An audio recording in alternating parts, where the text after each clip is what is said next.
Hey guys, how's it going this morning? How's it going this morning? I'm not a morning person. Hopefully you guys are doing all right. Hopefully everything is working okay today. I was having some problems, I don't know what the heck the deal is with my stream. I have, what do I have? I have it now saying good, but this morning it has been just fighting with me. Let me turn up increase the size of the chat so I can actually see what people are saying. So hopefully you guys are having a great Saturday, or depending on what part of the world you're in, and starting your weekend out right. I finally have a cup of coffee. I haven't had much of it yet. I see some people jumping in, so that's good. Can you guys hear me? I see my meters are bouncing around, so that looks like it's okay. Like I said, I have a few people in here. This is the 6th live show for the year, and the topic for today is going to be revisiting the Hoover. I've been getting some questions on that, so I thought it might be a good idea to readdress some issues with that. Okay, cool. I'm getting some thumbs up, so that is outstanding. Before I jump into things, let me just go through my normal disclaimers.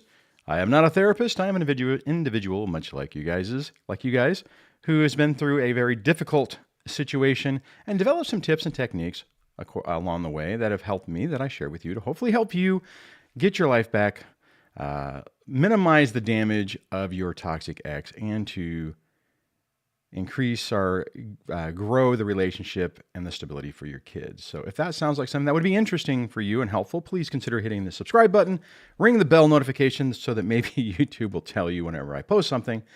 And let's jump into the rest of it. And that is, if you're worried about your anonymity, you can change your name on YouTube to something different or create a whole nother YouTube channel.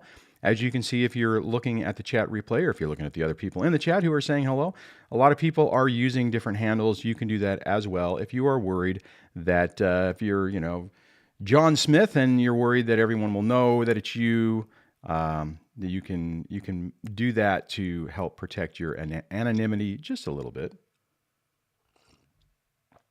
Oh, I needed more coffee.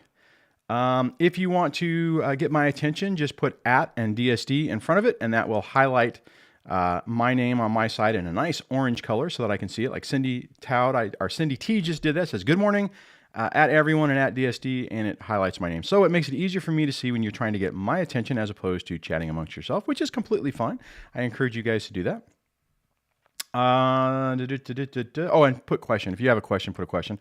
I did notice we have at least one moderator in the house, James the Broviver. I love his new name, who's James F. And if you guys haven't checked out his channel, he started to create some videos starting at the beginning of his story, and it could be helpful for you. So check him out and show him some love, because he's showing us a lot of love, trying to keep us safe in this live stream. And he doesn't just, you guys probably know, but if not, he also moderates Dana's live streams from Thrive After Abuse. Geez, I couldn't remember that. So he's been very active in the narcissistic abuse recovery community, and show him some love as well. And the last thing I'd like to mention is, if you have not considered subscribing to the newsletter, you can do that over at dadsurvivingdivorce.com, and there will be a dialogue that pops up that you can do that on. I would encourage you to do that. I'm actually going to be working on a giveaway, I guess, that are a free gift type thing. I'm needing to do that for a conference that or not a conference, but an event that I'm going to be participating in April. So look out for that. On that, let's just jump into this. Let me see who all we have here, because I know we have people rolling across the screen.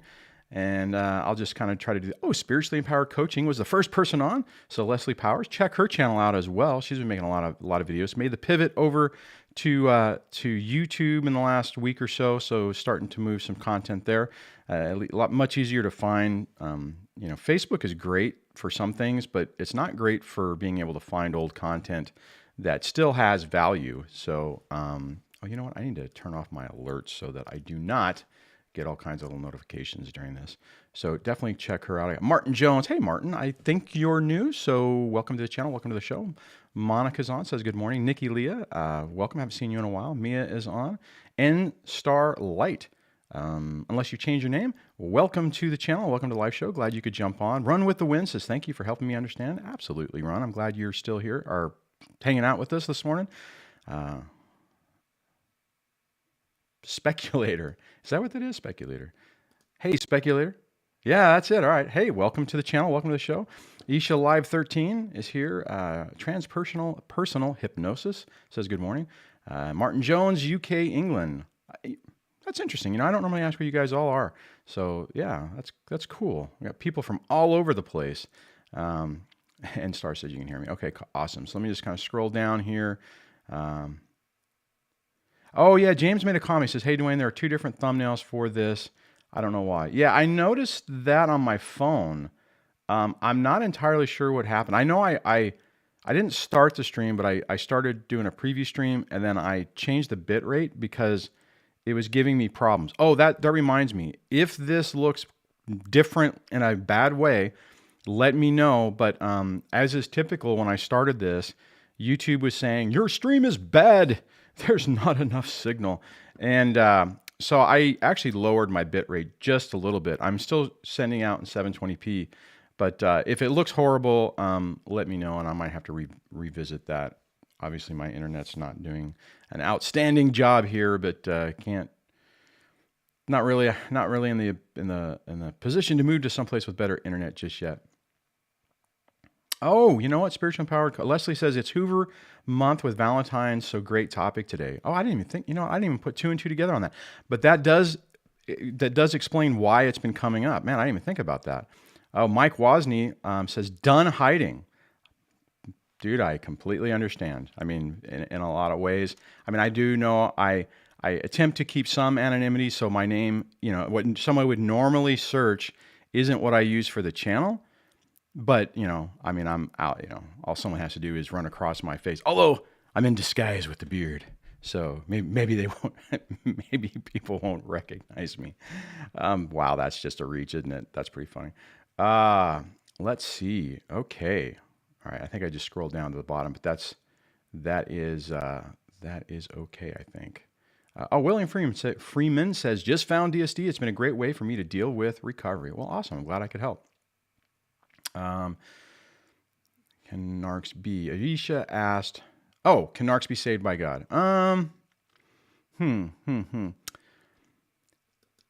Anything is possible, right? If the person wants it, well, see, and that, I mean, because you got free will, right?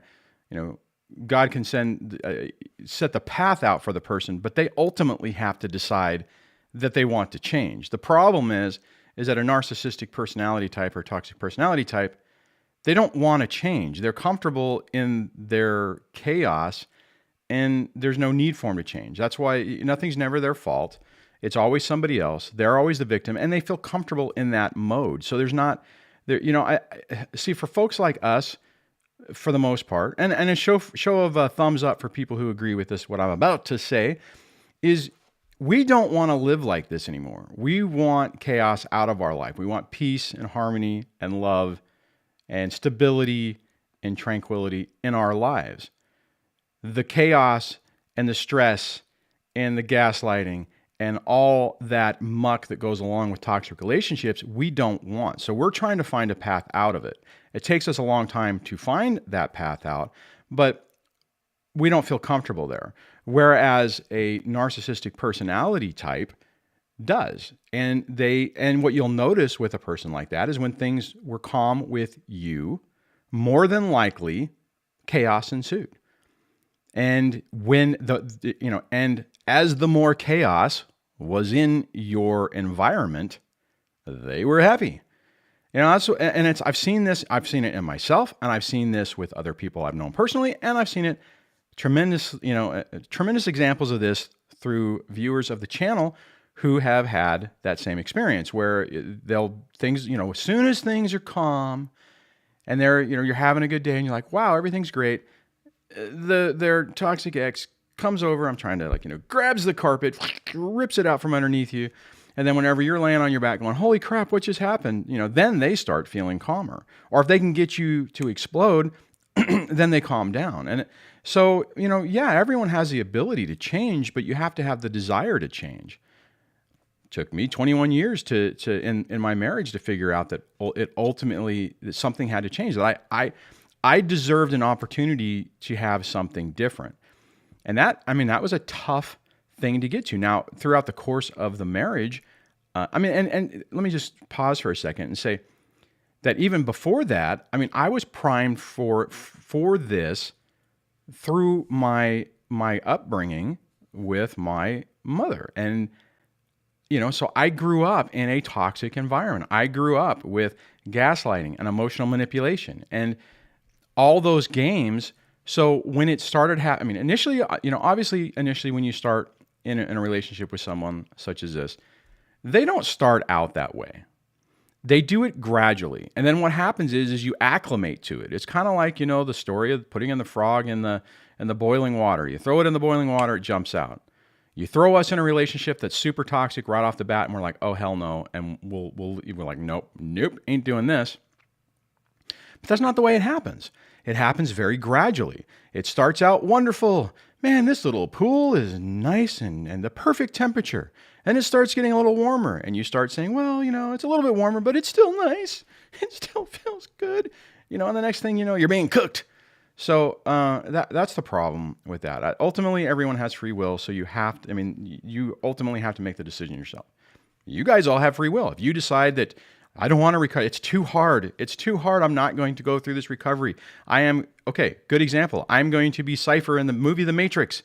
I don't want to be out of the Matrix anymore. I want to be plugged back in. I want to be blinded to this. I want to go back and just pretend that I want the illusion to be true.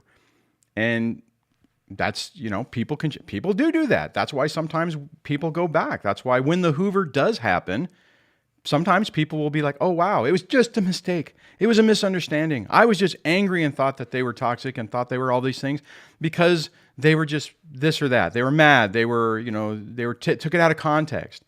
I remember a girlfriend I had shortly after, which it was kind of weird because it at least showed me that relationships could be a little bit different, but it was a bad relationship. I was in the process of replicating the same toxic relationship that I had. And I'm not talking about Debbie. There was a period before the divorce was finalized that I dated this woman for a few months. And we would have these blow-ups every once in a while. And I would be like, okay, I'm done. And then it would come back and it would be like, oh, it was a misunderstanding. You heard me say yellow? I meant blue. Oh, well, that's different, right? Okay, that's overly simplified. But what I'm saying is that it was, there was always an excuse. There was always a misunderstanding. So in a Hoover, when they come back around and when they're giving you that attention that you so desperately want, you can ignore some of those other things. And when they tell you what you want to hear, oh, I'm different. Oh, it's going to be different this time. I was thinking about this when I was, I think it was a comment that I was responding to. And I was thinking about not so much that I was Hoovered during the divorce or, after the divorce. There have been, right? There have been some like little outlier things.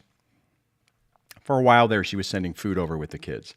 And instead of it being a gesture that I was like, oh, wow, that's really nice. She's trying to be nice. I was like, you're evil and you're trying to send me a trap. Which is really weird because that's actually the kind of the way I was looking at it. But in retrospect, I can look at it and see that was her attempt to try to, hoover around to see that if I would be willing to give her a chance. At least that's my opinion. My comment is that during the marriage, what would happen is I would be pushed, my what's the word, anger value or whatever would go up and up and up. That's not the right word. I'm trying to think of what the right word on that is. Let me scroll back down to see what people are saying. Anyways, I would get frustrated and finally say something and say, this relation, things got to get better. And then she would do basically a love bombing. She would flip back around. Oh, I'm sorry. Oh, well, she wouldn't apologize, but she would do things for a very short period of time to get me back in, right? I mean, basically give me some breadcrumbs, not breadcrumbs, like give me an actual piece of bread and put like one nice little layer of butter on it. Okay, I don't know if this analogy makes any sense, and I'd be like, oh my God, this is so great. And it would kind of reset me. And that's kind of what happened when everything was really falling apart. I could see a little bit clearer. We were going to marriage counseling and whatnot, and we had a big blow up in that. And we've had different cars. When I got home, she was doing, some things that I normally would like. She's like, oh, I did this, and would you like to do this? And I'm like, no, and then everything went, it went downhill fast after that. All right, let's see what you guys are talking about, and then we can jump into more. That was a good question on the Hoover, which I kind of covered that. So, but we can talk a little bit more about that as we go along. So let me just kind of look and see where we're at. Oh, Shannon retracted a message. Hey, Shannon O'Brien, I haven't seen you on in a while, so welcome. Let's see. Ecclesiastes says, my covert ex is now a super churchian chick. Oh, dear God. The whole church is a bunch of flying monkeys for her. She can't repent, and she still full of malice. Ecclesiastes, the thing that really surprises me about the church thing is what you are talking about seems very, very typical. There's a relationship that falls apart. They pick one side, and they ostracize the other side. And the only way you could get them back is if you agree that the other person, you basically agree to the demands of the person who is still, or who's been picked by the church. And I'm trying to think. I think typically, and the people I've known, it's been kind of like the situation, what you're talking about, where the church sides. I'm trying to remember if I've seen anyone where the church sides with the guy. I mean, everyone so far on the channel, the guy has been basically run out on a rail from the church and has to find another place. I mean, and even the people I know local, they've done the same thing. I mean, the one guy I know, he just chose to. He's like, no, I ain't doing this. She's staying in our church, and I'm moving. So, and it blows my mind that they become super judgy, and it's like, you're the demon, you're wrong, you're breaking up the marriage. And they believe everything that the ex is saying. And it's like, it's not good. So I'm sorry you're going through that, because it's like you lose your wife, you lose your support group with your church, and and you're left trying to find something different. Oh, Martin Jones says, what's gaslighting? Gaslighting? Let me see if I can pull this up real quick. Let me go to a new tab. Gaslighting, because there's a movie, gaslighting movie, and okay, so I need to watch. I haven't seen this Chrome. I haven't seen this movie in a really long time, and gaslighting is basically, the term comes from the 1944 movie. Let's see if I can pull this up from Wikipedia. I can read it over here. Gaslighting is a 1944 American mystery thriller film adapted from blah, blah, blah. Gaslight is about a woman whose husband slowly manipulates her into believing that she is going insane, which is what gaslighting is. The film was nominated by 7 Academy Awards. See, here's the interesting part. In 1944, somebody wrote a movie about gaslighting. So some people say, well, narcissism is new and it's getting worse. I think it's always been there. It's just now we have the ability to see it. So basically, Martin, gaslighting is whenever, I'm trying to think of a good example of it. It would be like, you go, hey, honey, I could have sworn I was out doing work, and I could have sworn I saw you with somebody, with some guy. And then they're like, and let's say it really did happen. They're like, no, that wasn't me. What do whatever, that isn't true, or they move your keys, they do stuff. It's like they're doing stuff for you to start to question your own sense of reality. And like I was just reading, it causes you to start going, start questioning yourself, start questioning your sanity, and you don't know what to believe. And then when you get in that state, you're even more vulnerable to manipulation, because you start not believing yourself. I didn't say that right. I was trying to read comments at the same time. So hopefully, Martin, that answers your question on that. Funky Friday. Good name. I love that. Welcome to the channel. Welcome to the show. And Star says frog legs, yum. God. That's funny. Oh, Aisha says I'm fried. Yeah, I think most of us are. And in denial, because I'm in denial. And I think most of us are with that as well. And the one thing I want to dovetail on that is for you guys that have children, remember your children are in denial too. I was actually having a conversation with my son about that the other day, or yesterday, before I took him to his mom's.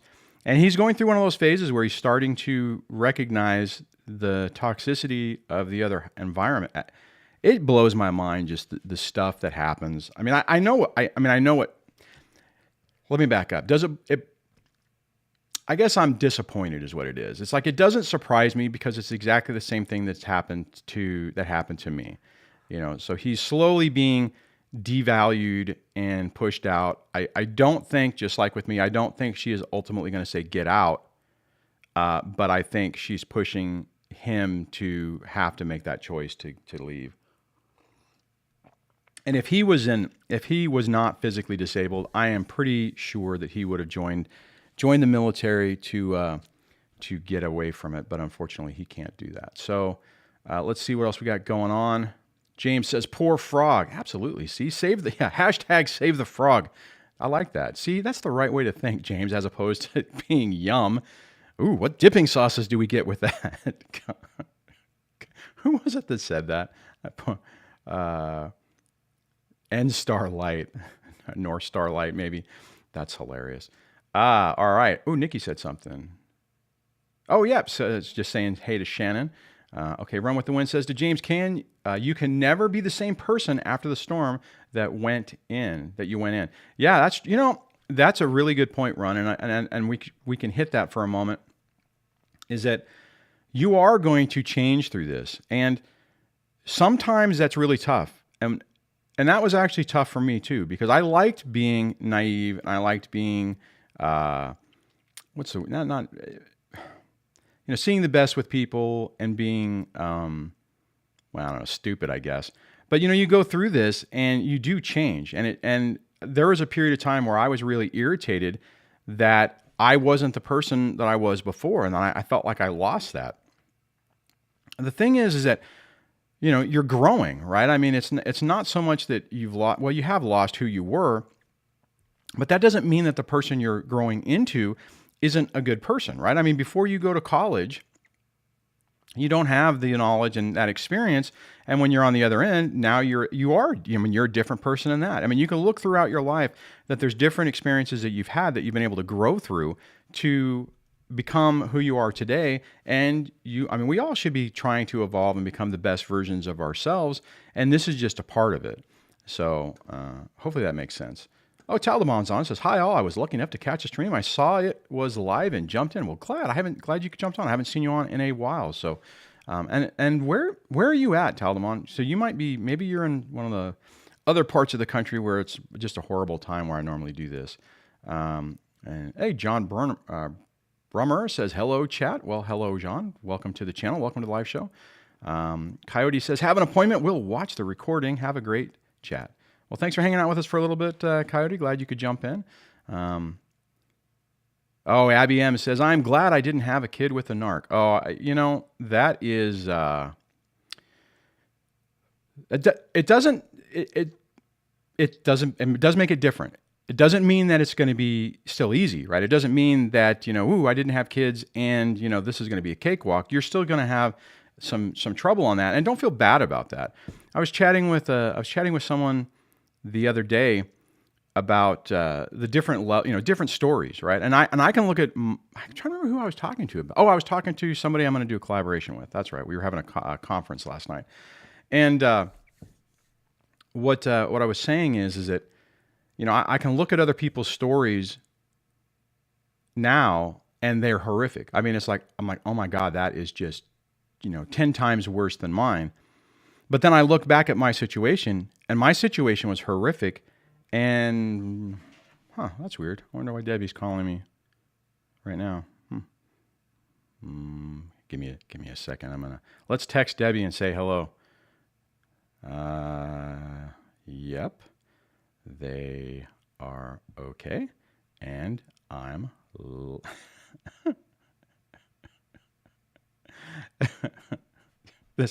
on a second. Hey, we're actually live right now. What? And now you're on the air. Okay. So what you got to do is you got to subscribe to DSD, hit the bell notification so that you get notified when I post a video, and then go to my main channel, and you should see the link there.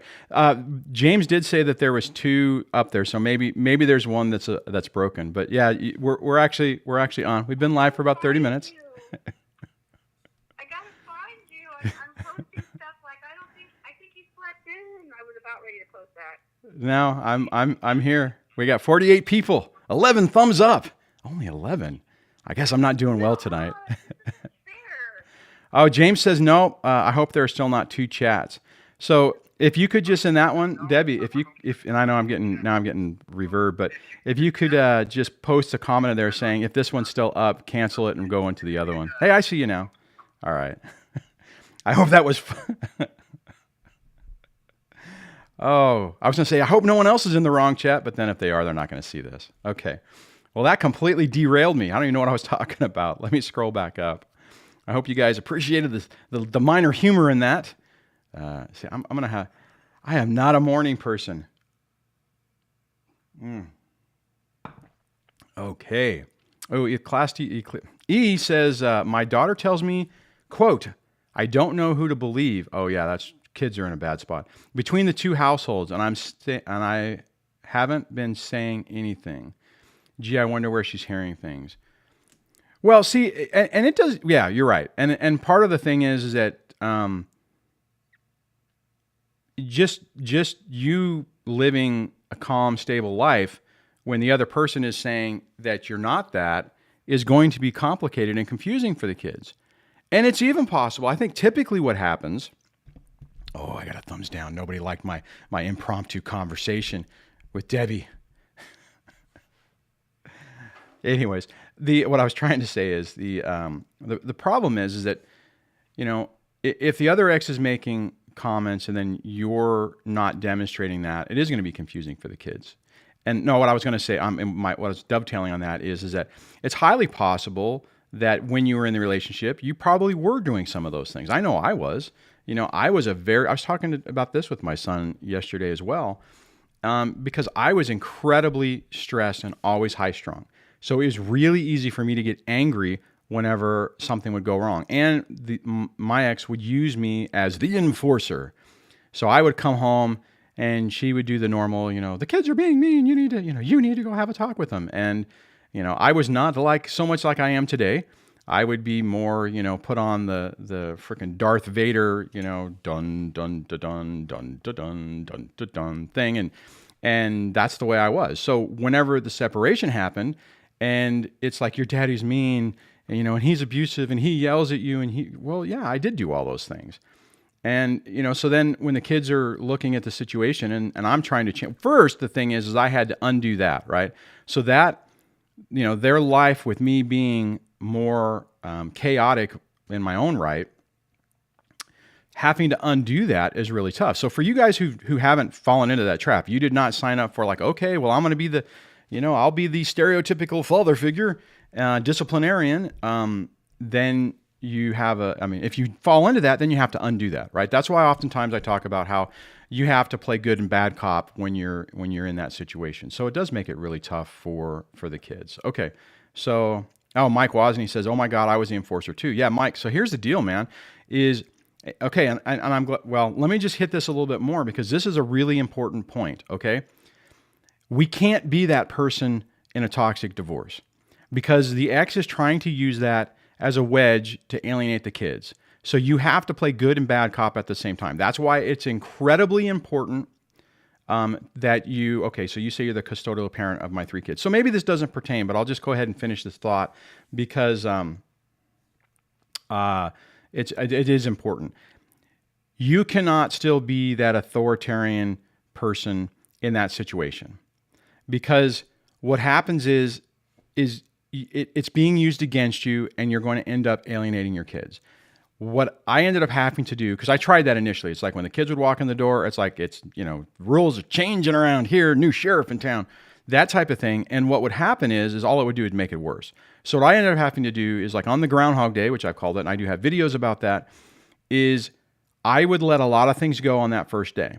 If they were being little turkeys, back talking, not doing what they wanted to do, for the most part, I would let it slide. And then as things calmed down later in that time I had with them, we would have a conversation about it when things were mellow.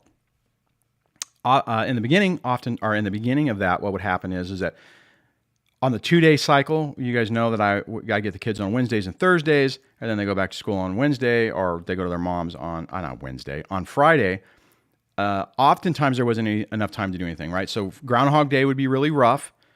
Thursday would roll around and it would be a little bit better, And then Friday, if it was during the school, in the morning, they were gone. So there's not enough time to really do anything. During the longer period I would have them, when I had them those 2 days, plus the weekend, then I could have a conversation Thursday evening and or Friday to say, hey, that situation we had on Wednesday, really not really appropriate. Let's not do that type of thing. And that worked well. When I started doing that, things started to get better, and a much more rapid session. So, all right, let's see. Mike says she's still, okay, hold on, because Mike said a couple different things. So Mike says, now I'm the full custodial parent of my 3 kids. Good, awesome, congratulations for you on that. James had said, he's asking if I can kill the other chat. I can't, I don't, maybe. Let me see if I can bring up the dashboard while we're doing that, and I can look and see if I can do that. I'm not entirely sure. Let's see. Okay. Transpersonal hypnosis says, I find that so common. People becoming something they weren't. We were created purposely, usually with someone who's covert and more victim / needs a rescuer type narc. Yeah, that's a really great point. Hold on, let me see if I can pull up the live events and see if there is 2. Come on, hidden live streams. Now I got to hit events. And let's see. Nope, there's only 1 event. So no, I can't kill it. So I don't know what happened there. But I did see that on my phone. I don't know what the deal was. Mike says she's trying to use it against me. Yeah, absolutely. Of course she is. Of course. Well, if you're the custodial parent, then obviously it didn't work. Plus false allegations. Yeah, and in my situation, I remember at one point going through the custody evaluation. There was a laundry list of how I was, Satan incarnate, and the evaluator had said, Mrs. Duane, because I'm not going to use your name, he's made changes and he's done whatever. And her comment was, well, I haven't, I'm not around him anymore, so I don't know, so I don't believe it because I haven't seen it, so I don't believe it. So there's no winning. There's no winning or convincing with people like that. We'll do on the. Okay, John said something I don't really understand what he meant. So, Beatnik Designs. That's a cool name. I like that. It says, talking to someone else. Stay strong. Never forget. At Bit Tang. I didn't even see that person jump in. Beatnik's not. Oh, I didn't even see. There you go. Beatnik's got all kinds of stuff. I'm sorry, man. I missed what you were saying. But Tang221 says, going through another unexpected Hoover just at this very moment. No contact for 10 days. Now he's back via email, telling me to forget the past and start again. I can't forget. I'd love to, but can't. Good for you. Good for you, because a lot of times people they want to believe it. You got to remind yourself of it. That's why, that absolute thinking is really important, because you remind yourself when they're doing this, or anything for that matter, of what you're dealing with. So, man, did I miss a lot of people? For S&Gs, welcome to the channel. I didn't see you pop on either. It says, I heard the term gaslighting for the first time when I secretly sought help from a therapist because I thought I was crazy. Oh, thank God you had a therapist that understood this, because sometimes they don't, and then they make you feel like even more of a victim. They victimize you more is what I mean. All right.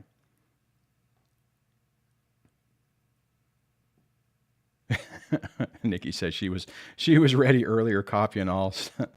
That's funny.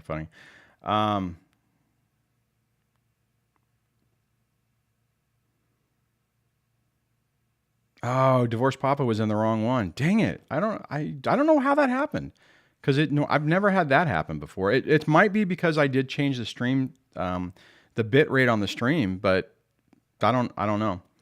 That was interesting. All right. So let me scroll back down. I don't think anyone's put a question in there. So if I miss that, please just put it in there, copy it in. Someone says there are other. I wonder if it's still. See, I can't. Let me look on my phone real quick. Let me see if it's still showing up. Okay, close this. Close that. And 49, no views, 40 minutes. Yeah, there is one that's an upcoming stream. I don't know how to get rid of it, guys, because it doesn't show up in the computer. Dang it. That's annoying. Well, I guess since I have two and there's 49 people, but this one, the other one says there's nobody in there. So it says, where'd it go? Oh, no, wait a minute. No views. 43 minutes ago, upcoming stream. Oh, okay. No, you guys had already posted in there, so I'm good. So let me get out of that. Sorry, I'm distracting myself. All right, sorry. It's always something. Technology is awesome, but it's also a royal pain. All right, okay. Yeah, now we got more people in here. I see more comments. So Pepe's in. So welcome, Pepe. Divorce Pop is obviously in. Web Team Management is on. Yeah, so I had a lot of people in the other one. Man, sorry about that, guys. Alice says, hello, sorry to intrude, but my borderline ex is trying to hoover me into having casual sex. Do you think there's any chance I could do that and not get caught back into that toxic web? No, don't do it. No, do not. It's too dangerous. We unfortunately, there's been a lot of people who've tried to do certain things like that. You get caught back in, and typically what happens whenever you do is it's worse the second time. I just got a super chat from Leslie. Thank you, Leslie. Appreciate that. Says, it popped up on the screen. Leslie, Spiritually Empowered Coaching donated $13.99 Canadian through super chat. Well, thank you very much. I really appreciate that. So Alice, please do not do that. Don't do it to yourself. It's not, Web Team Management donated $2.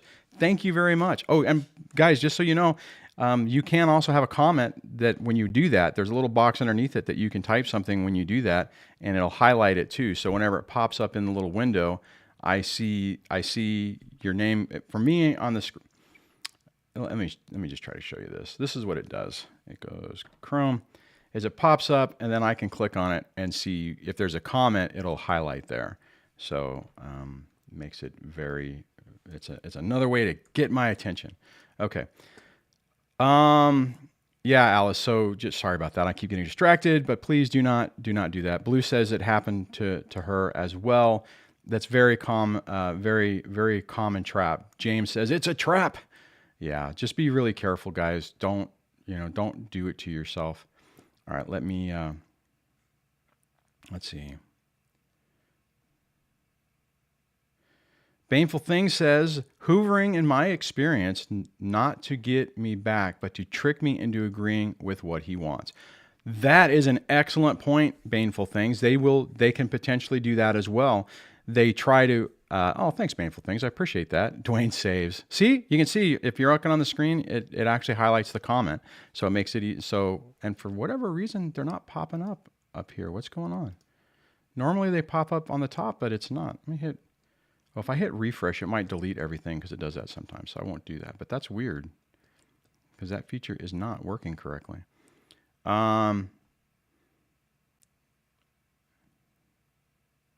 See, Leslie was right about there's a lot of people who are doing it right now. So Talamon had said to Bing or Ben Tang 221, no contact for 10 days. Now he's back via email telling me to, oh wait a minute, did I already read this one?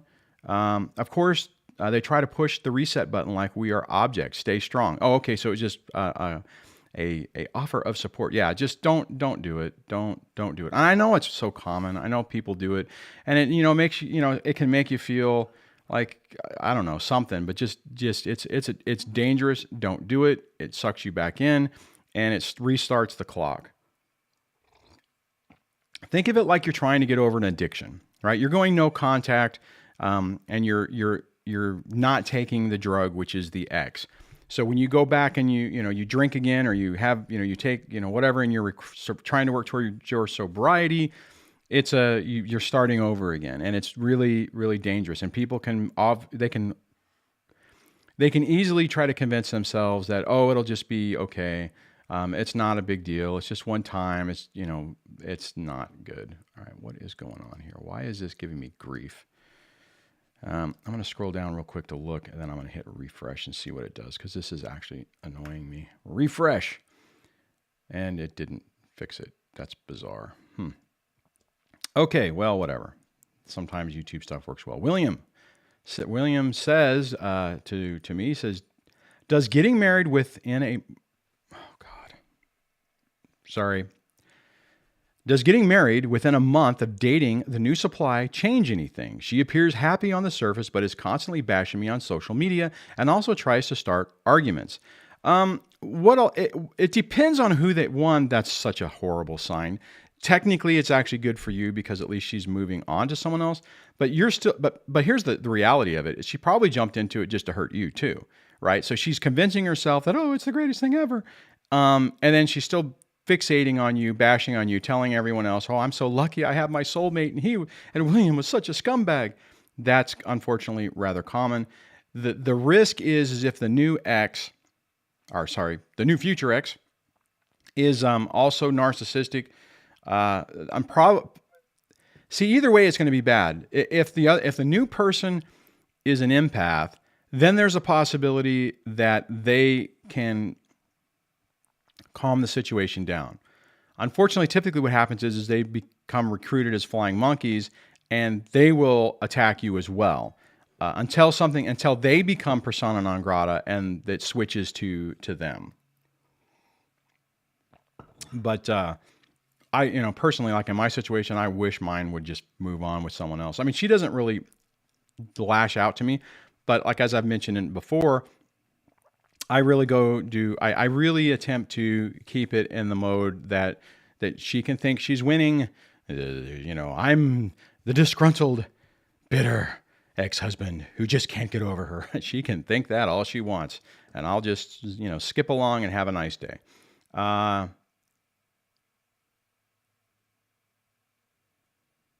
Funky Friday says, haven't heard from mine after 3 dialed Hoovers. Failed Hoovers. That's what you're saying. Sorry, I'm like, dialed. Failed. Okay, you corrected that. Yeah, and sometimes they move on, right? I mean, if they're not getting the response and the supply from you, and I think that's the other caveat I think on mine, is I don't really engage, right? So it's like I don't fight with her anymore. I don't want to talk to her. I mean, she hasn't tried to talk to me really until, a couple of years ago. That was the last time. She's like, we should talk more. No. You just got to keep them. You got to keep your boundaries up. You got to keep them at bay, and don't allow them into your space. Nah, that's not the right word. Your sanctuary, right? Don't bring that crap back into your life. Okay, let me scrolling down. Aisha says, they always say just be positive. Well, they're going to shame you in that you're wrong, right? You're just so negative. Why can't you be positive? Why do you have to live in the past? Why do you always, why can't you just let things go? Why can't you, whatever. So, if you're being shamed on your beliefs or what you're doing, that's a problem. If you're starting a relationship and someone's trying to shame you, you need to get out of it because it's not a good sign. And I know society-wise that's a very common thing that people do. A very subtle way to manipulate you to do stuff. But if you're being forced to do something that you don't really want to do, and that's even if it's going whatever. I mean, I'm not talking about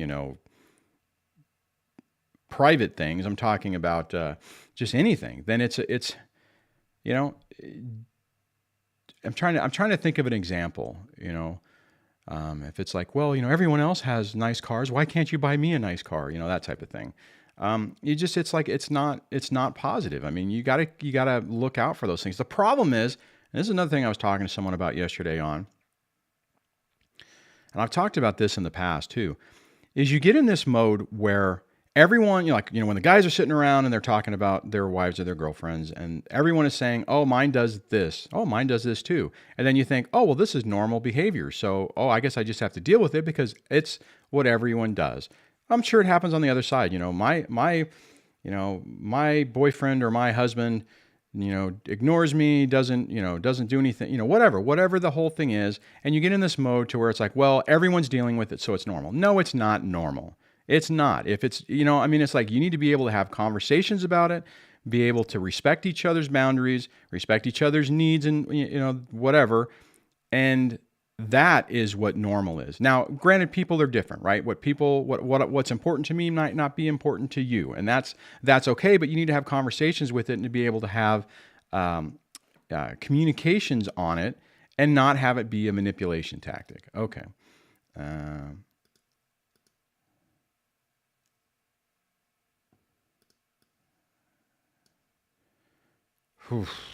Trying to think if I should read that one or not. I think I'm not going to read that one. So, William says, she is the only woman I have ever loved and the only one I fear. That I could, let's see. Because I think I'm a little bit, well, not too far behind. Oh, now it just jumped. It jumped on me. I hate it when it does that.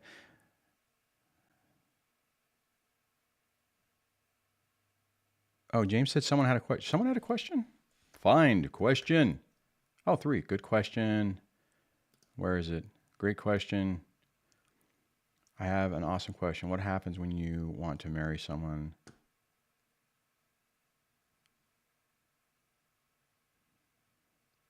Okay, I'm going to grab that.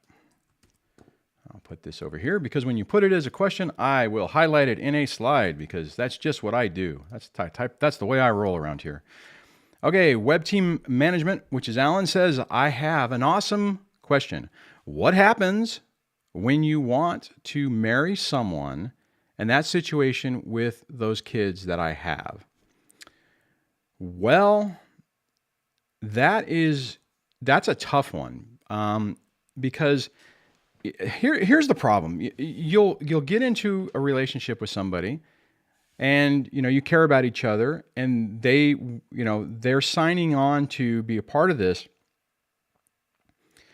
But most people don't understand just how bad a significantly toxic ex is. So I don't want to say don't get into relationships, because we do have lives to live. But I would say be very cautious about it. And if you get into the point where you need to be very honest with the person, and they probably need to understand that once they become, well, first things first, if you're dating someone, don't tell your kids and your ex doesn't need to know, right? You don't need to be dating somebody for a month or 2 or 3 and be introducing them to your children. Bad idea. Give yourself time to date and have a relationship. You don't need to date someone and marry somebody in a couple of months. That's not good. Don't do that. Not saying that you are doing that, Alan, but just to throw that's, caveat number 1. The second part about this is you have to have an open conversation with them and explain to them, look, This situation is really bad. I know a lot of people say that they have, annoying exes. This is on a different level, which means there's a high probability, honey, that you at some point being in a relationship with me will probably be targeted by the ex. And they need to understand it. Now, the problem is most people, unless they've been through this, aren't going to get it. And they're going to think, oh, Alan, you're just exaggerating. Right. And I think, Debbie and I have talked about this on a live stream before, where that's kind of what she thought. She thought that, yeah, okay, she's bad, my ex being bad, but it won't be that bad. And I think in her mind, and Debbie, you can correct me if I'm wrong in the chat, she was thinking, okay, well, I can be the bridge, right? The kids are great. She was developing a relationship with the kids after we'd been dating for 3 months. I finally introduced them to the kids, because I felt that, like, okay, this is this is going to be a long-term relationship, and it has been. But then what happened is she, Debbie, the new relationship, becomes the target. So the bond that's being created with the kids gets destroyed, because now I'm getting text that my payment has posted. Let me put my phone on the ground so it stopped rattling my desk. And then it started going back, right? So initially when she met the kids liked her, they wanted to do things with her, and things were going really well. And then as it progressed, it changed, right? And then, so Debbie's going, and so like what'll happen is your new relationship will go out and do everything they possibly can with the kids. Your ex is going to sabotage that, and then the kids are going to take it out on that person. So it's, in a lot of ways, it's unfair to that person, because you're really putting them in a difficult situation.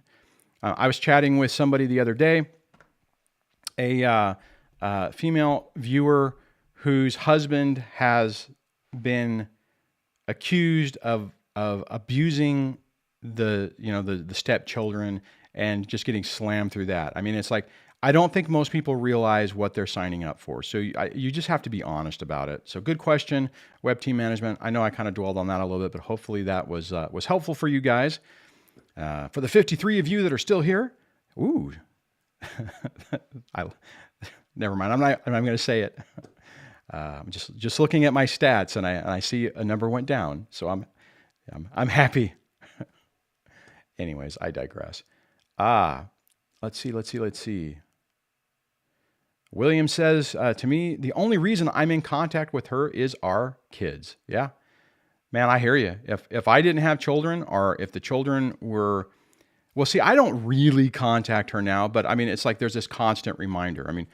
Once I am done, I am done. I know that there'll be events, graduations and marriages and whatnot, where there'll probably be times where I'll have to interact with her, but I have no desire to be anywhere around her. So,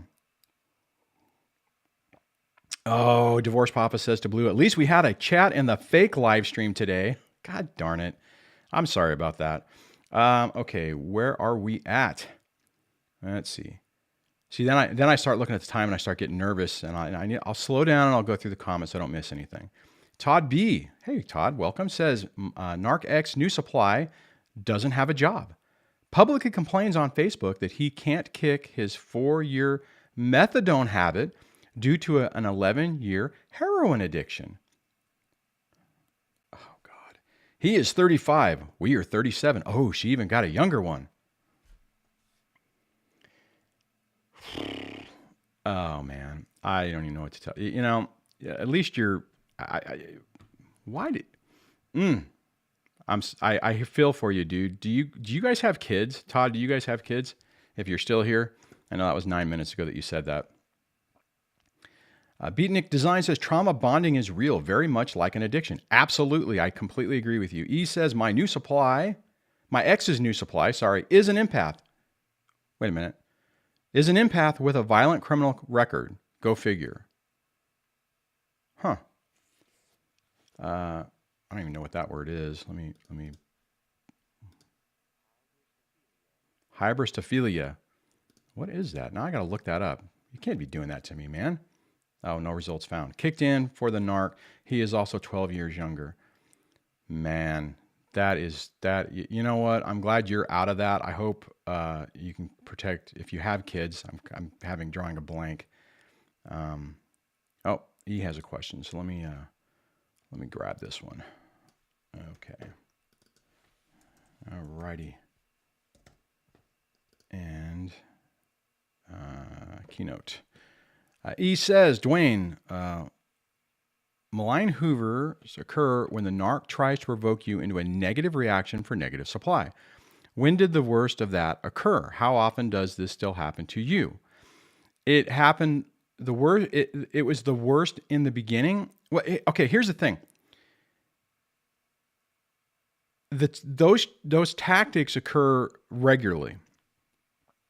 So it happened right off the bat. I mean, it happened in the separation stage. What happens is as you stop responding to it, it gets less.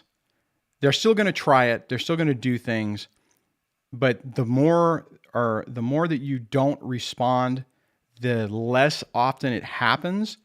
And when it does happen, you don't respond to it, right? So it's kind of like one of those things where I think it's always going on, but you just kind of inoculate yourself to it to where it doesn't have an effect on you anymore.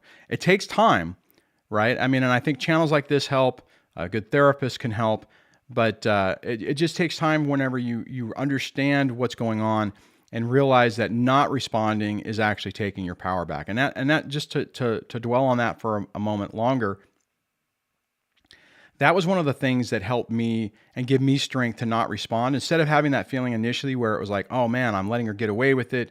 You know, I'm not interacting with her, so she thinks she's either winning or people are going to think it's true. When I finally had the realization that when I didn't respond, it made me feel like I kind of won, because it's like, oh, you're trying to push my buttons and I'm not responding. So, you know, you're not winning, right? And that was just a way in my own mind that I was able to deal with that. Web Team Management says, what the heck do I tell this kid? If you're talking about with the relationship, you wait as long as possible and know that the relationship is super serious. And then, you know, and you need to wait. You need to, I would encourage anyone who's in a relationship to keep that relationship between you and the new person and out of your kids, unless you have your kids all the time, right? I mean, if you cannot, you know, you cannot get around it, but I would, even then, I mean, if you had the kids all the time, I wouldn't have the person pick you up. I would have, you know, babysitters to watch the kids, you know, mommy or daddy's going out. Don't bring the person around until you really are convinced that this is a serious long-term relationship. So wait at least 6 months. I know I said earlier that we waited 3, but keep in mind, I didn't know what what NPD and cluster B was when I started dating Debbie. I thought that everything had calmed down, right? I was wrong. And I thought I had healed from everything. I was also wrong on that. I had quote unquote healed because I wasn't experiencing anything, because the ex was leaving me alone. She wasn't poking me in the eye because she was off doing her own little thing, and I wasn't on her radar. As soon as I had a new person and I was moving on with my life, you know, it was like, you know, the freaking radar locked back in, and, you know, all the missiles launched. But I would say that before Web Team Management, before you do something like get married, you probably want to date for a while, introduce them to the kids, continue dating for a while to see how that goes before you commit into a new marriage or living together or something like that, because more than likely your life is going to turn into a living hell once your ex figures out that you're moving on and you found someone else. So just, you know, take things slow, you know? I mean, I know life is short, but you also, you say you've been together for 4 years. Well, if you've been together for 4 years, then that's a long-term marriage. And, you know, you're kind of already in the mode of that. I mean, if you're been together that long and it's been a sustainable, good relationship for 4 years, well, then now you're at the point to where you can start moving forward with it. All right. Funky Friday says, dating is the last thing on my mind right now. Healing is first priority. Oh man, I should like highlight that because that is absolutely spot on, Funky Friday. And it is. You guys need to focus on healing yourself first, because that's really the key on this. You heal yourself. You deal with and work through the trauma. If you do, and you can tell if you are, because if things still trigger you, if you talk to somebody and they come up with a topic that is close to home and you have that visceral reaction, you're not healed. So, keep that in mind. I mean, if you are being triggered by things, that's not a good sign. That means that you still have that trauma that you need to deal with.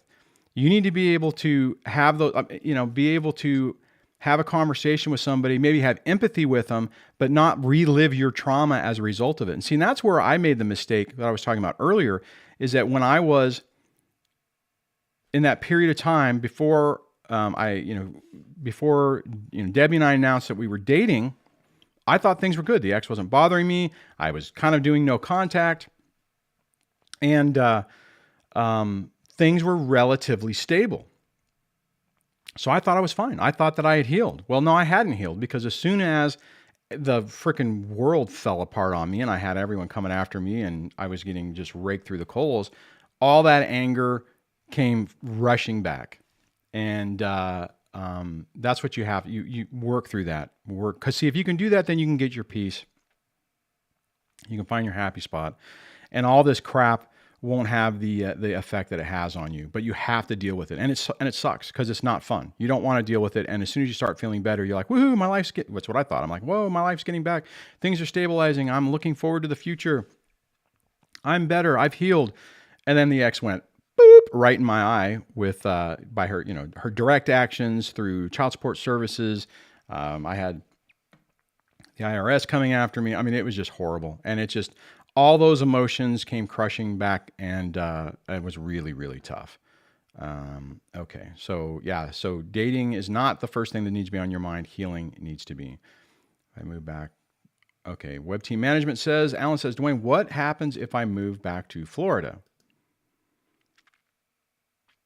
I don't understand the question. Yeah, James Abbreviator says, Web Team, can you elaborate? And I know I've talked with Alan, so I'm trying to think in the context of what see, I don't understand what your question is, Alan. So I'll be more coherent. Sorry. True. What else did you say? What else? But this type of relationship would have to be a committed, long-term, forever-like thing. I left her for this monster. Oh, you're wanting to go back to your old ex. Okay. Unfortunately, what team is it? Yes, by default, but what if it is in my home state, not where I'm currently living? I'm not sure what the question is. And even has a small effect, is it okay to deal with it internally? You don't have to respond. See, I'm not really sure what your question is, Alan. What I would say, if you're in a situation where it's really bad and it's toxic and you're like, you know what, I need to pick up and leave, and you can still deal with the custody in a way that works, then you got to do what's right for you, right? And so it's a balance, right? So I mean, moving could be the right thing, but I'm not, like I said, I'm not entirely sure what your question is. So that makes it really tough, because I'm not sure. A long time ago, I left her for this monster. Yeah. So, okay. So I'm missing part of that. All right. Let me see what else is going on. Ruby Lively, welcome to the channel. Welcome to the show. It says, you do have to heal. That was one question. You do have to heal. How can you take the next step if you haven't healed from being devalued over and over again? I would encourage you to find a good therapist who understands this type of stuff, who can help you work through it, because more than likely, if you're repeating this over and over again, it's being based off of childhood trauma that you're still trying to resolve. There are different therapeutic techniques such as EMDR, which can help you deal with that. And, you just have to find somebody who's skilled, if I can say that right, to help you. And I would really encourage you to do it. I know, see, here's the thing. If we could do that when we're not being attacked by by the current ex or a new problem, then we have a much better environment to deal with it. The problem is you don't want to, right? You don't want to deal with it. And then if you're starting to feel better, it's like, well, why do you want to dive into, the deep end of the abyss to deal with it? But I would encourage you to deal with that trauma. So if you find, that's a great question, Ruby. If you find and this is for anyone having this, if you find yourself where you're like, damn, these patterns keep repeating, I keep ending up doing the same thing over and over and over again. One, it means you're a target, and it also means you're drawing. When I say drawing people to you, what I mean is that you don't have the right boundaries. So whenever a toxic person, is circling around, like, oh, hey, there's a target. I'm gonna go in and I'm gonna love bomb, and I'm going to mirror, and I'm gonna see what I can get away with. Even in the midst of that, there'll be small little things that they pull and they try.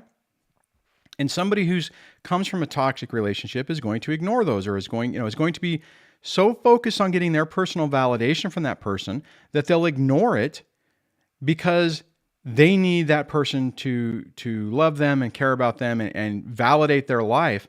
So you're giving your power to someone else to validate. Say, like, please, tell me that I'm important.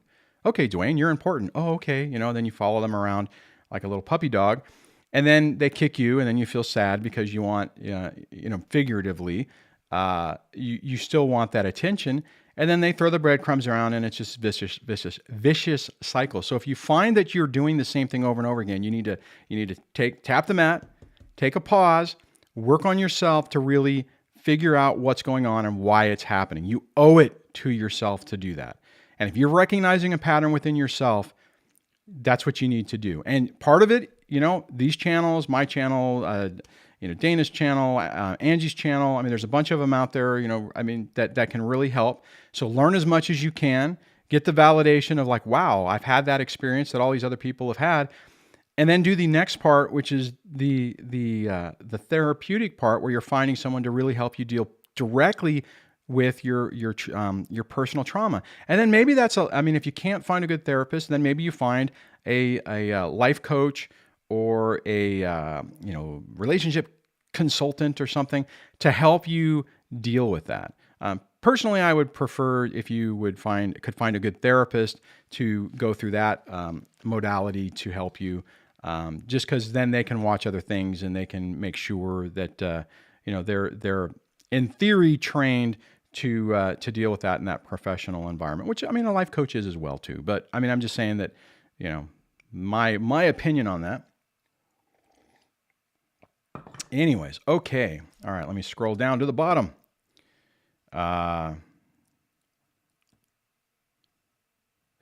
James says, one day I want to be listed with Duane and Angie and Dana. That'd be awesome. I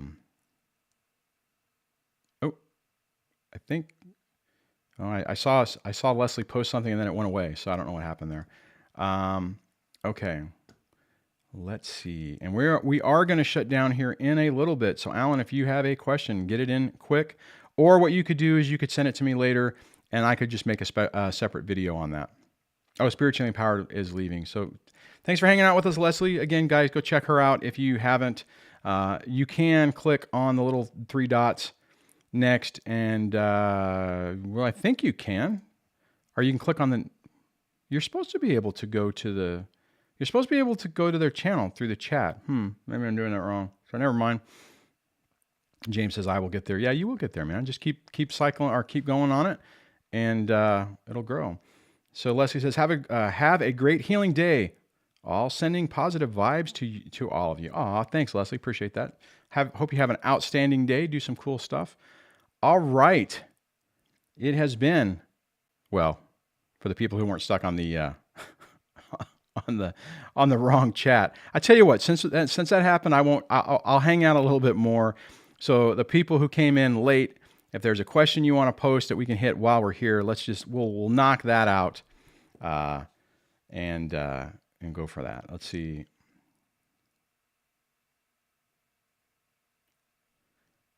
can't get to hers from her chats. Yeah, James says I can't get to her channel from her chats. Weird, maybe turned off. I don't know. I thought I could. Maybe I'm wrong. If you can't do it too, then maybe that's not an option. Because I can't even. None of the names are highlighted. And oh, you know what? I just clicked on Web Team Management. It says go to channel. So I don't know what the deal is. Maybe did I right click? Was that the no? Yeah. Oh, you know what? Okay, James. It's actually popping up now. So maybe it was just weird because now it pops up and says go to channel as the top one on the thing. So I do not know. What I'm talking about, here, let me just show you what I mean, or try to show you in the chat, Chrome. If you come over and you click here, you get this drop down to go to the channel. That's what I'm saying. So if you wanted to go to Debbie's channel, you can go there. Or if you wanted to go to James's channel, you can click here and go to channel. But that was not showing up a minute ago, so I do not know what was going on with that. That was weird. It has been. Whoa! I grabbed the wrong window. Grab the wrong window. No. Dang it. There we go. I didn't grab the chat window, so now I gotta put this back over here. Okay, there we go. Yeah, James says it's a conspiracy. Yvonne is on. Hey, it says, thanks for all the good advice. Well, thanks for jumping on and saying hello. If you said something earlier, I apologize that I missed it. Kelly Halling says, was stalked by a girlfriend I recently stepped away from at Super Bowl party. She was listening to my conversation and followed me, stressed me out. I need therapy. Yeah, if you're being stressed, then definitely take the steps to get yourself healthy and healed. I know there used to be a stigma with therapy, but you know what? We all deserve to have a happy, good life, and whatever we need to do that. That's legal. Is what you need to do. You need to put in the time in yourself. You need to put the time into yourself to, be the best version of you and the happiest version that you can be. All right. So for S&G says, I got my 90-day chip. Oh, good for you for going no contact with my ex-narc. We have mediation for our divorce soon. What advice do you have for me? The only thing I would say for S&Gs is be cautious, because oftentimes when you've had a successful no contact, and I've seen this a lot, you think that you're good. You're like, man, they're not affecting me. I'm good to go. I've got this. Pepe says 90-day chip. I'm assuming what he's talking about in the 12-step type program, which this technically isn't. You can get, like, for your sobriety, you get coins for, or chips. I think they're called, I thought they were called coins for, how long you've been sober, right? So he's saying he's been no contact for 90 days. So do you have, for S&Gs, just to ask, figurative or do you have a real chip? I'm just curious. That's interesting, though. I wonder if we should do that. If we should have a no contact coin. I say coin because the military has coins. So just that completely derailed myself on that. Okay, so back on that. My comment was, you can feel like you got it covered. And then the problem is that whenever you're in the presence of your ex, all those emotions that you haven't felt for a while come crashing back. Like I was talking about that earlier, and that's something that I struggle with. I would have these periods of time where I was feeling pretty good, and then I would have a parent-teacher conference with the ex, or something would happen, and two things. One is I would interact with her, and everything would come crashing down, and I would be in a bad spot for like a week or so. The other thing is there was a couple of times where I thought things weren't as bad as they were, so I would kind of go back to my old way, or kind of let her into my safety zone, and then get just poked in the eye again. Ferrison says it was figurative because it feels like an addiction. Yeah, great example. I knew exactly. I mean, we were on the same page there. Pepe says, I had the perfect, quote unquote, the perfect family, but it was just a lie. I can absolutely relate to you on that. Yvonne says, no contact here for 30 days. Congratulations. Got easier as the days went by. It does.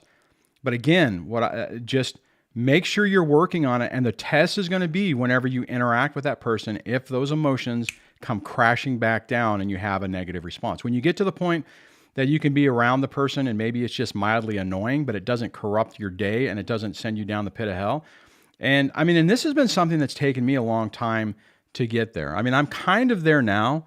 There's still times where I don't want to be around her and it just annoys me. But it's not like it was before. I mean, you guys remember a couple months ago when I had the event with my daughter's tennis team where I had to sit with my ex for a couple of hours and just have stupid chit chat. It was fine. I mean, it was one of those things where, I mean, it was annoying, but afterwards I wasn't fixated on her for days, afterward. As soon as I was done, I was ready to start doing something else and thinking about something else. Let's see. Okay. Web team management says, I never stopped loving her even during my dreams. I'm assuming you're talking about the person that is back home. Yeah, I mean, I still would take it slow, Alan, because here's the thing. You got yourself into the situation and make sure you heal everything so that you don't fall into the same trap. Not to say that this old person, and this old person could be perfect. And the reason why you left is because they were a really good person. They were treating you well and you weren't ready for it. And you were still trying to deal with childhood trauma or whatever. And you, because I've seen that too, where people will sabotage good, healthy relationships. So I wonder if it's over here.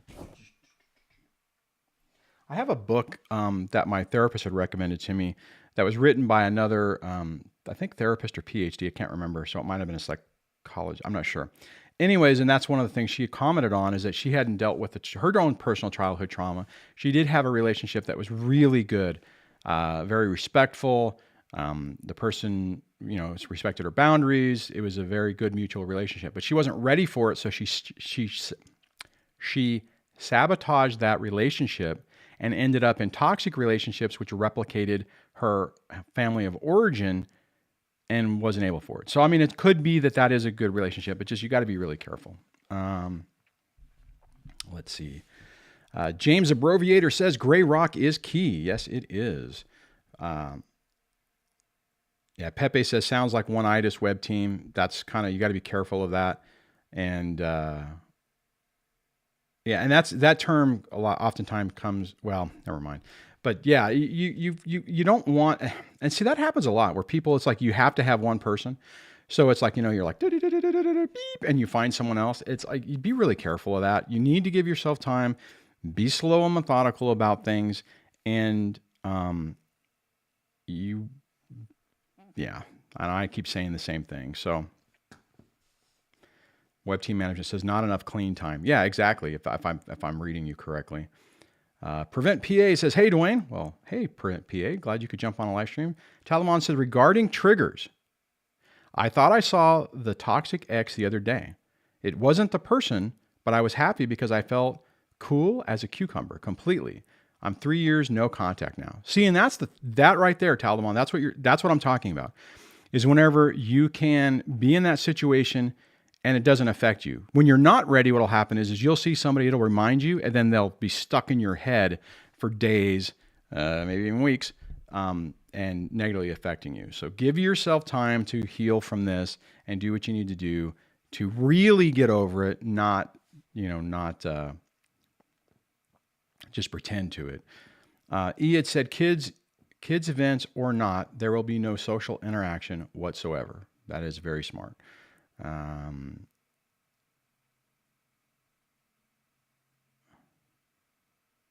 Oh, see, I do keep calling you Broviator instead of Broviver.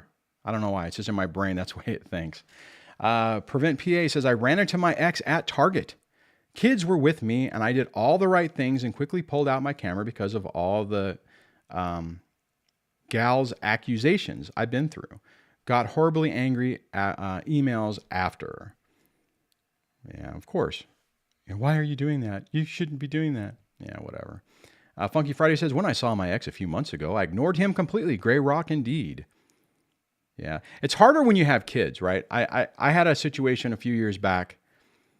I mean, it's been, over 6 years, I think, for me. And I've run into the ex one time, I think one time in a store. I was with my daughter. We were shopping for clothes. I think it was swimsuits for a birthday party or something she was going to. And while we were in the changing area, the ex walked right up. And I'm just like, are you kidding? And who knows? Probably my daughter texted her mom saying, oh, I'm at Walmart with daddy. Oh, I'm at Walmart too, 20 minutes later. Anyways, whatever. And it was frustrating. But I mean, what can you do, right? And actually in that situation, she came up, we had an interaction. It was fine. I didn't pull my camera out or anything like that. And what happened is, this is what I did, right? So then the ex was like, well, okay, I'm leaving, she's going away. And daughter found whatever. And I'm just thinking, because I didn't want to see the ex anymore, but I'm like, hey, do you want to show your mom, what you got? And she's like, got all excited. Yeah. I'm like, well, go show her, right? Because see, here's the thing. Keep in mind, they're going to play it that we're monsters, right? And when we fall into that, it's just it's helping their narrative that we're unreasonable. So you just got. But if you can't deal with it and it's gonna negatively affect you for a while, you got to do what you can do. But I'm just saying that's what I ended up doing, and it was annoying. So I had to hang out with her for a little bit longer, and finally I'm like, okay, well now we need to go. But I'm like, all right, I'm gonna at least pretend. It's just really tough. It's really tough. So, but not saying that's what you need to do. And if you're dealing with someone who will cause a scene in those situations, then pulling out your camera is not a bad idea and minimizing it as much as possible.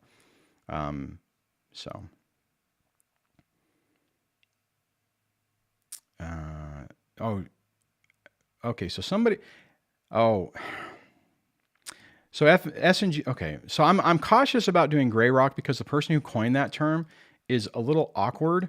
And anytime you use it, she threatens to sue you if you don't give her credit for everything.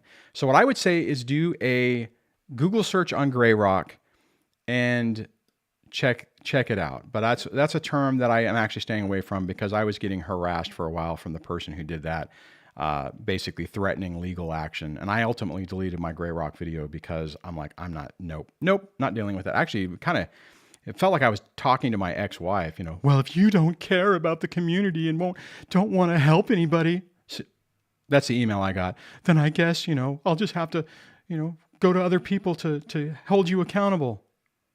I'm like, are you effing kidding me?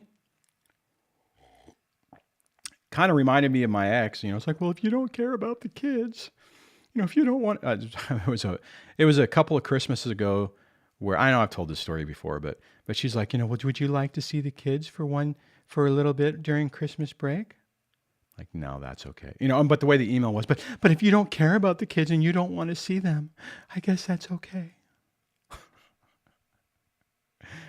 Anyways, so it's just, it's basically, you know what? We should come up with a new term and we should call it, what are those people in England, the guards, right? The royal guards. We should call it royal guarding, to where you just stand there stoically and people can take your picture and they could poke you and whatever, and you don't move and you just, you're at attention. So. Oh yeah, Nikki says taking the time out to post a video isn't helping. Oh yeah, it was. Oh, Stonewall. I like that. Yeah, it was really bizarre, right? Because I actually, I'm like, okay, all right. I put a link in the description to her stuff, and I thought that's what she wanted. And now she freaked out. Like a week later, it's like, you still haven't done what what I told you to do, and if you don't do blah blah blah blah blah, I'm gonna blah blah blah. I'm like, I'm done. I'm like, thank you. Video's deleted. Have a nice life. I'll never use that term again. Thank you. Anyways, it was pretty weird. So the Lazy Taco says to Pepe, I avoid it and keep it business. The way I royal guard Stonewall is through humor. Good for you. Is that what it's called? Stonewall? I'll have to check that out. Royal guarding. I should make a video on that. That's what I'm going to do. I'm going to do that. I'm going to come up with a whole new term and I'm going to coin a whole nother term. And then what I'm going to do is I'm going to give it away and anybody can use it. And I am not going to give it's like hybrid no contact. If someone's using that, I'm not going to go to them and say, you're using hybrid no contact. I don't see any links to my original videos. I published this, 3 years ago. whatever. You know, am I going to make $1 million off of the word hybrid no contact? Probably not. Anyways, I'm getting kind of negative. I need to stop that. I do not like that. Kelly Halling says, some of my healthy friends call me juicy. Oh, as to why the vamps target me. They say, wears sweat and no makeup, Kelly. You are too dynamic. Oh, wear sweats and no makeup. That's pretty funny. That's interesting. I hadn't heard it that way, but that actually makes sense, you know, because you are a ripe target. We all are, right? I mean, we were picked because of our juiciness. That's pretty funny. I like that. We could call it Trump Wall. God, Blue. I love that. That's pretty funny. Okay. Did I miss any other questions? Are we all current? And we will wrap this up. Assuming we lost a couple of people, which is cool. I mean, it's been a little over an hour and a half. That's a long time to hang out. Just as I'm finishing things up, some of you guys have seen my, you know what? Actually, what I'm going to say is if you have not, no, not that one. If you have not seen this video, don't let the narcissist hold you back. It's kind of a vloggy type thing. Curious if you would check that out and give me your feedback on that. This was letting your narcissist go was cut a little different, not vloggy, but I'm playing with some different ways of telling our stories. And then this one, which did horrible, which I did have. So, and this is what. Okay, you know what? I got a question for you guys. Let me do it this way for the 45 people who are hanging out with me still. What do you think? Have you seen my vlog type style videos? You know, yes or no. Then the second question on that is, if yes, did you like them, and do you think it's an interesting way to incorporate a more dynamic dynamic video with still a story? And does that appeal to you, or do you not like it? And then the question would be, you know, should I do more of those? And on it, like if on this other video here, this is where I talked a little bit about you know, your narcissist holding you back, and I talk a little bit in the middle of the video about how that affected me with the fear tactics associated with it. But it was incorporated around my trip to YouTube Spaces in Los Angeles, which I'm actually going back to on Monday for a production fundamentals class that I'm looking forward to. And then hopefully next week in YouTube Spaces will be sending me my master user agreement, where I will then be in a position to actually go down there and start using some of their facilities. My hope is that I can use one of their sound stages to record some collaborations. I'm already starting to tentatively set that up. Obviously, I can't schedule that yet, but I'm in discussions with John Steinbeck from Brainwashing Children to potentially meet up in LA at YouTube Spaces in Los Angeles to film in one of the 2 sound stages that I have access to do a conversation. And partly it's just, you know, you don't have to worry about where you're going to film. We're not trying to film in a hotel or whatever, because he's not in LA. I'm a couple hours away. So anyways, so that's, I'm interested in that. So my chat is not scrolling. So let me scroll down and see what anyone else had to say.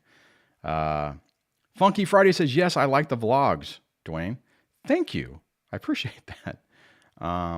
Let's see. For S&G says, yes, I like them. It helps me feel not alone anymore and a bit more sane, and that I'm on the right path when I feel weak. Awesome. Transpersonal Hypnosis says, so exciting, and I can't wait to see where you go and all the people you help along the way. Thank you for that. James says, good point. Don't want it to be Blair Witch style. That's pretty funny. John Burmer says, the Royal, 10 p.m. Oh, you know what? I have seen him.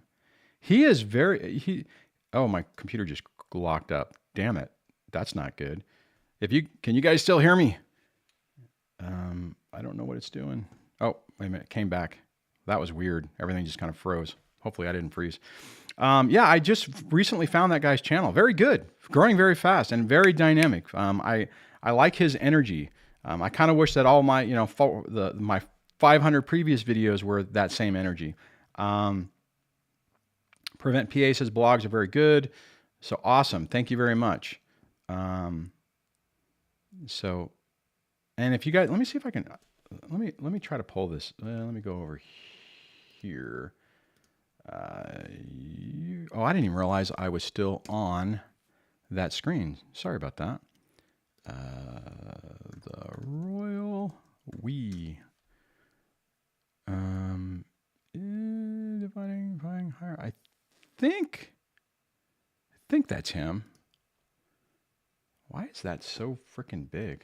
Hold on. Let me click over here and go shrink it down. There we go.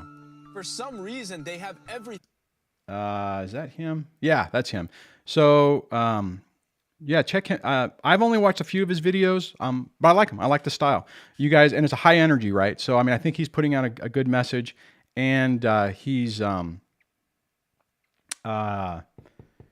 good message, and he's very dynamic, right? So I think it's a very positive vibe. I should try to do if any of you guys are subscribers of him, you should say, hey, you should do something with Duane over at DSD, and I'll try to reach out to him as well. So anyways, I digress.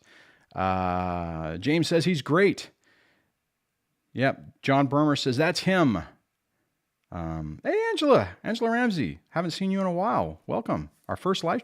You've never been on one before? Well, but welcome. I haven't seen you in a while, even though we're getting ready to shut down.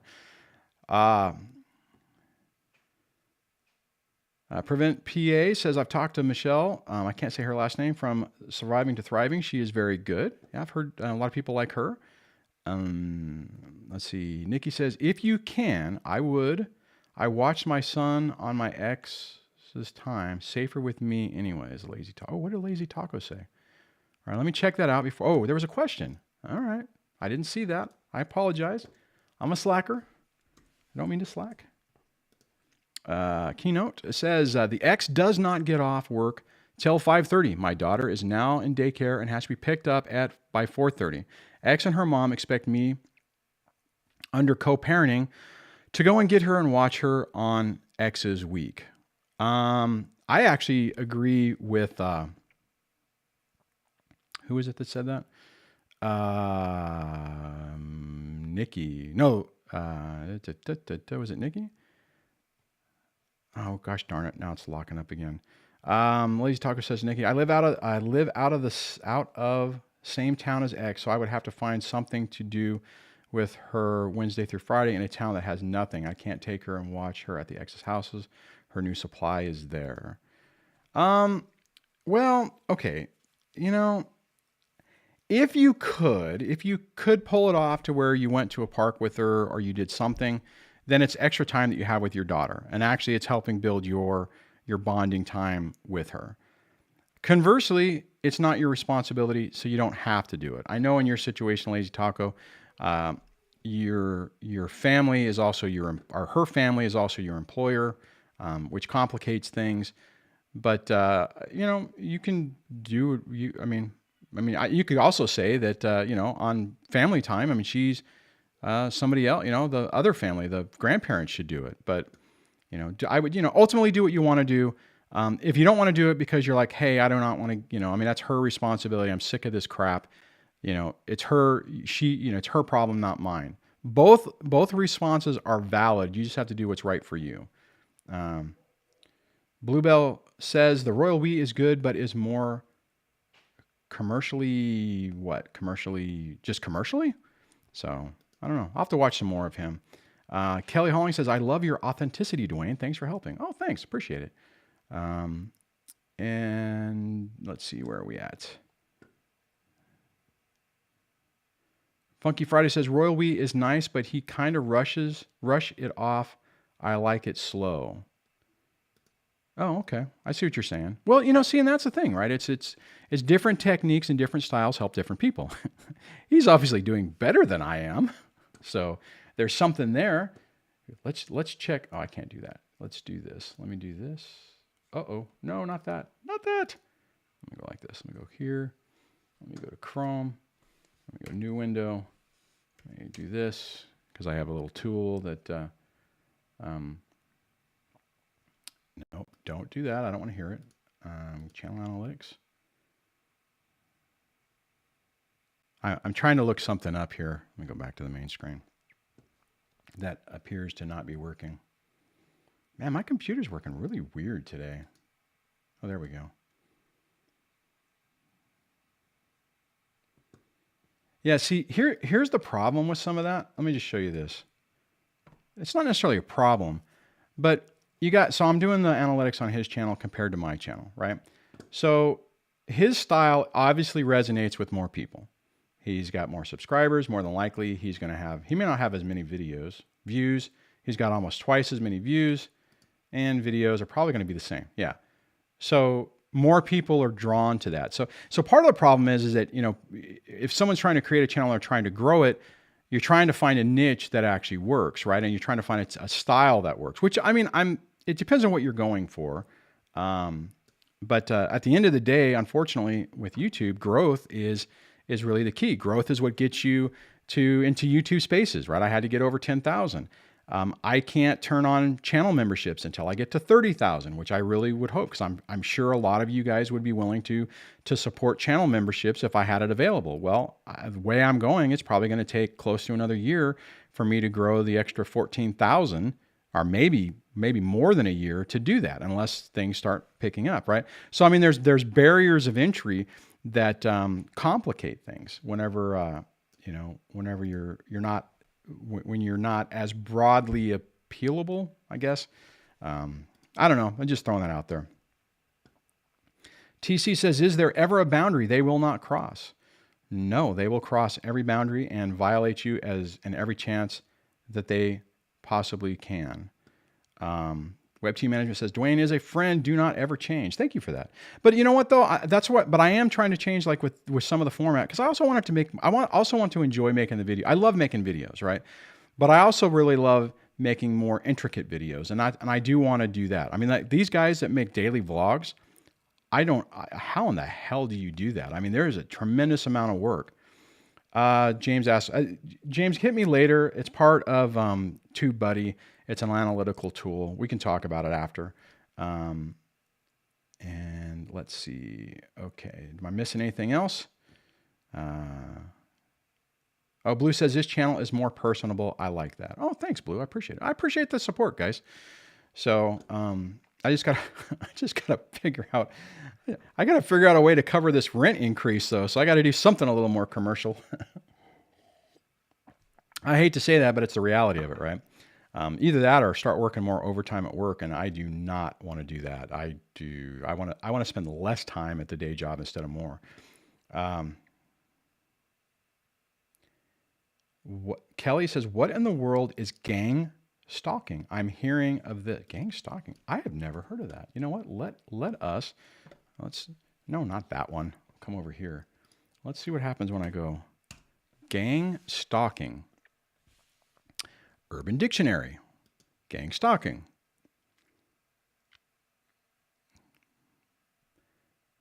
Okay. Gang stalking is simply a form of community mobbing and organized stalking combined. Just like you have workplace mobbing and online mobbing, where are both fully recognized as legitimate in this community forum. Gang stalking is organized harassment at its best. It is the targeting of an individual for revenge, jealousy, sport, or to keep them quiet. Okay, so this would be like if a YouTuber is telling you that another person is bad or doing something wrong, and they're effectively encouraging their audience to go harass the person. So, wow. I had never even heard of that. Yeah, that's a good point. James says, I'm brave to pull up the Urban Dictionary, which actually that's true. It could be, maybe I shouldn't scroll down anymore. Let's see here. Who gets targeted? The people getting targeted seem to be single women, minorities, outspoken individuals, whistleblowers, dissidents, people who have gone against large corporations, etc. Goals of this hate campaign. The goal is to sensitize the target to a stimuli, isolate the target, and make them destitute. The second goal seems to be make the target homeless, jobless, give them a breakdown, and the primary goal seems to be to drive the target to suicide. Who gang stalks? The surprising thing is that gang stalkers can be found in every level of society. There are no real age barriers, gender barrier, and a variety of races do participate. And also every occupation in society, you can find people who are going along with this. So kind of like flying monkeys. Gang stalking for many is seen as a game, that's just horrible, a sport to be played with another individual's life. Many do not understand or care the end consequences of this game to destroy a person. That is freaking horrible. Horrible. Oh my God. Freaking evil on... Ugh. Okay. Good question, though. I hadn't heard about that. So basically, it sounds like it's a form of flying monkeys and surrogates. And it sounds like a narcissistic person who probably had an injury of some type. So they're targeting this person and they're encouraging everyone that they can to go after them. That's not good. And okay. Oh, Nikki says, I honestly thought you would blow up when Richard Grannon mentioned you. Duane, you are an amazing channel. Oh, thank you. You know, I thought that would have a bigger boost as well, but apparently not. You know what's funny, Nikki? What I will tell you is that I've done a few things since the 3 years on this channel, and initially there were some things I did that I'm like, oh my God, this is the turning point. The channel is going to explode. And it didn't. But I get it though, right? I can go back and I look at my older videos, and I mean, if you need this content, my message resonates, and you will persevere through the raw roughness of the old videos to listen to it, right? Other people, you know, somebody who doesn't really get it, this channel is like, what in the heck is this? Who is this knucklehead who's talking about, you know, no contact? It's like, are you serious? So, and I'm actually surprised I don't get more hate. I used to earlier. It's like, really? You know, what in the world are you talking about? I did have somebody poke me in the eye the other day on the video I did on Caleb Leverett, where he said, or what I said, I did a trigger warning. And I'm like, oh my God, a trigger warning? You're pathetic. And I used to kind of back that back, but I'm like, yeah, because people have actually been through something that's really triggering. And it's not, you know, somebody who thinks they've been offended and needs a puppy. This is serious stuff where their lives have been destroyed, the relationship with their children has been destroyed. And yeah, sometimes these stories can be triggering on memories that are really, really tough. So anyways, which normally I don't do that. Normally I'm very much more measured in my response to people. Nikki had said, they tracked me down. My dad was just banned from my work for harassing me. Now brother-in-law is doing it. Oh my God, that sucks. I'm sorry. Let's see. Debbie had said to Alan, good for you good for you on that binge watching. And remind Duane of that, how his healing process evolved through all of this time. Yeah. I didn't see. Oh, Alan says, Duane, I like to see how your videos have, gosh darn it. I like to see how your videos evolve as you recover. I watch all your videos on your blue couch last year looking depressed. Glad to see you happy and bearded. Yeah. Hey, here's the other thing, guys, you know, and it's really kind of frustrating because I wasn't really depressed. I was just really tired. You know, I was making videos because I was so passionate about this, like at 1 and 2 o'clock in the morning, and I was exhausted. You know, and it's like I made that video the other day where people were commenting. Which one was it? It was the, let me go to Chrome. It was, which one was it? It was, let me go, this one, trying to find yourself. I think it was this one. It was either this one or focusing on the end game. No, it was focusing on the end game. I think that's the one where people were like, oh man, you know, you look tired, you look whatever. And I'm like, was I tired? So I have to be careful that the other day I was going to make a video and I'm like, you know what? I'm not, my energy level's not up. So I'm not going to do it because I don't want you guys to think that I'm I'm worn out. I mean, I do get tired sometimes, and I mean worn out, but I'm not necessarily worn out by this situation, at least not anymore. So, TC says thoughts on co-parenting class with. Oh dear God. Thoughts on co-parenting class with X. If you have to, if you're court ordered, then you have to do it. If you're trying to just prove that you're trying to do things, you could do it. It's not going to help. We had to go through co-parenting class, not together, but we had to do that and have us show our certificate. And, you know, the ex didn't do the class when I harassed her for it. Her attorney finally made her do it, but it made no effect. It's not going to change anything. The sad part, TC, is a lot of times it's going, you know, they'll probably use it to harass you. But I would say if you have to do it, do it. I wouldn't bring it up. I mean, unless you're doing it for effect, what I mean is if you're in the midst of court and you're like, hey, they won't co-parent, I found this class, we need to take this class, and they won't do it. Okay, I can see that, but just be very cautious of it. Pepe says, I was gang stalked by a group on Facebook because I disagreed with a transgender reading books to kids at the library. Oh, Pepe. Yeah, you can't go against the social justice warriors, man. They will destroy you. I hope you were able to get some separation on that, because some of those people can be pretty tough. All right, so we are going to wrap this up. If you have not subscribed to the channel, please hit that subscribe button and the bell notification so that YouTube will actually sometimes tell you about what's going on.